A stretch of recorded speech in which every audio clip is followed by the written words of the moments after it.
Hello everyone. Welcome back to our channel, Canada Immigration. We hope you're doing great. In this video, we will talk about upcoming changes to Canadian immigration, new updates from IRCC.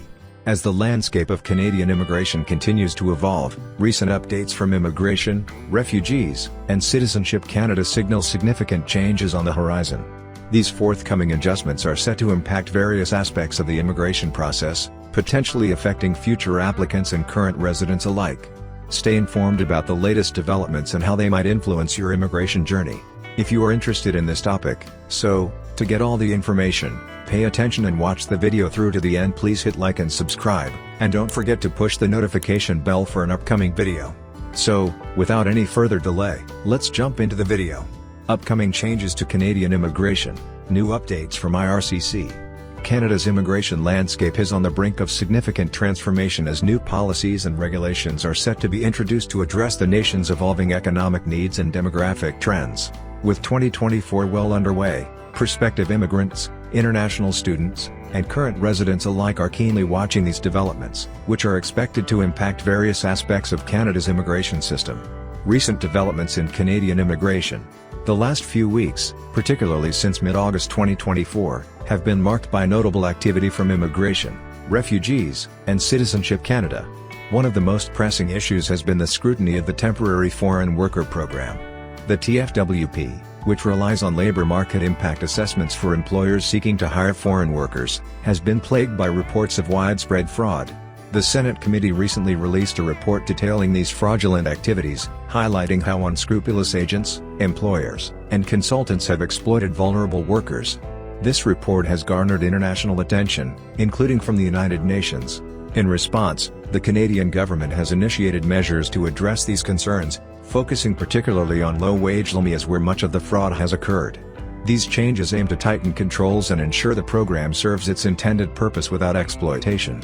Another significant development involves postgraduate work permits. Recent changes now prevent holders of these permits from applying for work permits directly at the border, a shift from previous practices.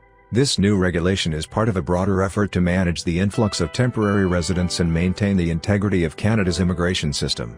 Additionally, the Canadian government has imposed new limits on student visas. The cap on the number of student visas issued is intended to address the increasing number of temporary residents and alleviate pressure on Canada's educational and housing resources. This adjustment is expected to impact international students seeking to study in Canada, potentially altering their plans. Changes have also been introduced regarding spousal work permits. Previously, spouses of foreign workers could easily obtain work permits, but new regulations have made this process more stringent.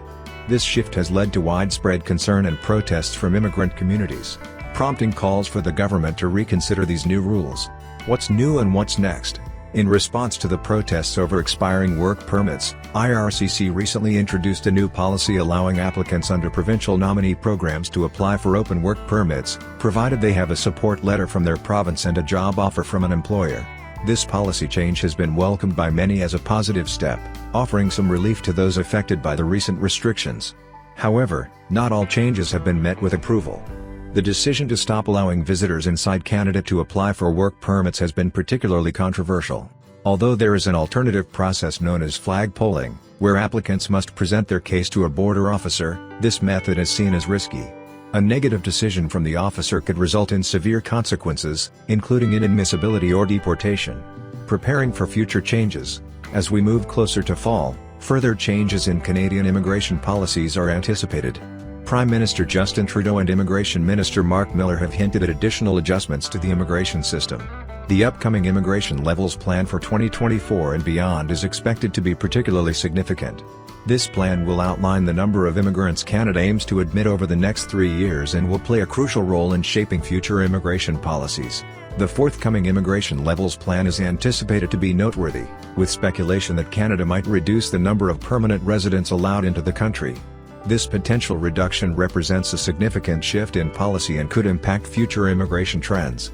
In addition to potential changes in immigration levels, further adjustments to the TFWP are expected.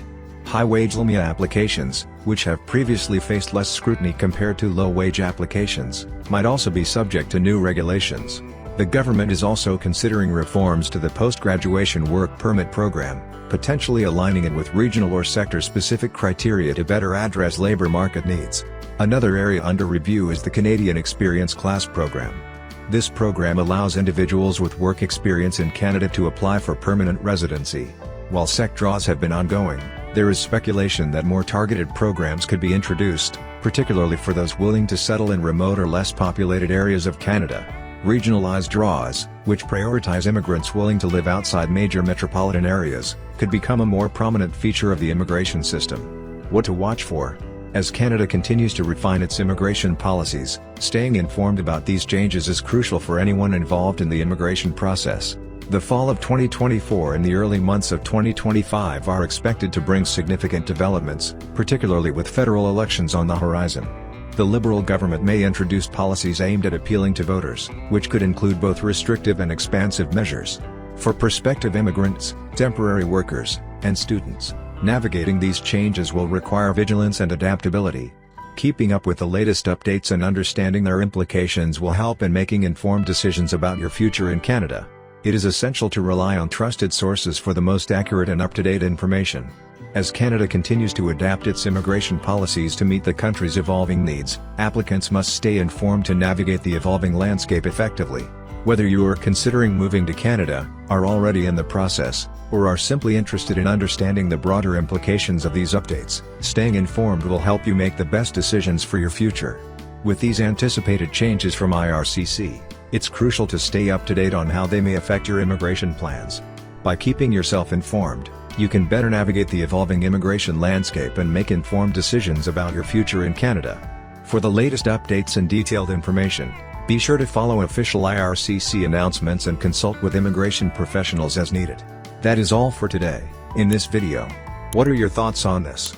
Please let us know in the comments section below. Thanks for watching the entire video. Hopefully, the information is useful to you.